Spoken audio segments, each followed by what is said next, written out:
Hi guys, welcome back to my channel. So in today's video we're going to learn how to conceal and the do's and don'ts of it.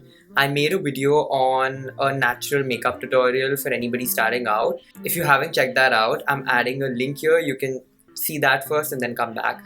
So in reference to that, I thought that for any beginner or for anybody who's new to all of this, it's just really overwhelming when you see 1,000 products and you don't know what they do. I have decided that I'm going to break down every single part of it as to how to properly achieve a proper base, or just simple tips and tricks of how to do makeup. I don't know if you can tell, but this is the do side and this is the don't side. Now honestly, I don't think this looks bad.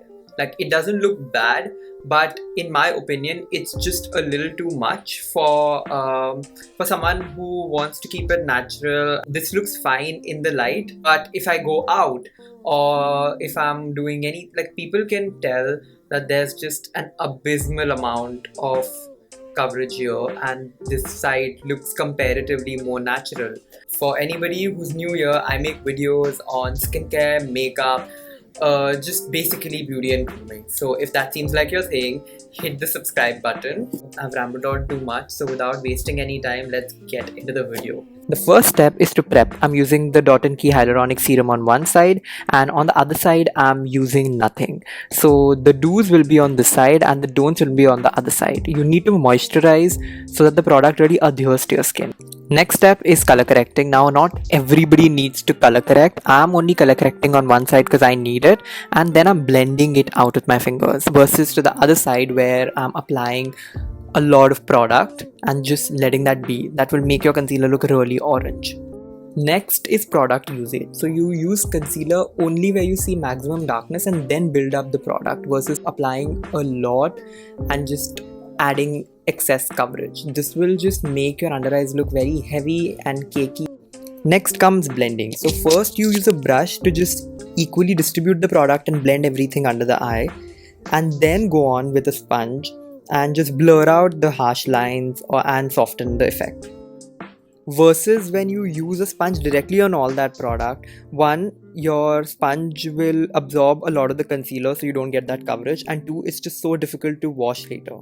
Next comes highlighting. I say highlight only on the inner corners where you need that light to come through, versus applying a lot of product. Now that is great if you want to highlight under the eyes and get that whole Kim Kardashian effect, but that will definitely not look as natural as the other side. You can just tell right off the bat that the sponge is so much dirtier than the other side where we just used a brush first. Now the most important part is setting the concealer in place and properly setting it, taking your time with it. Just go on, buff the product in with your sponge, make sure that you set every line under your eye. So that will just make sure that your product is locked in for how many ever hours. Compared to just brushing powder under the eyes, that's not going to really set your concealer. You have to make sure you get in every crevice and set it. Just in 10 minutes of applying, you can already tell that there are lines under this eye, compared to the other one where it looks so much more clean and natural. So guys, I hope you liked this video, and if you did, make sure to hit the like button, share this video and subscribe to my channel. I'll see you in my next one. Bye.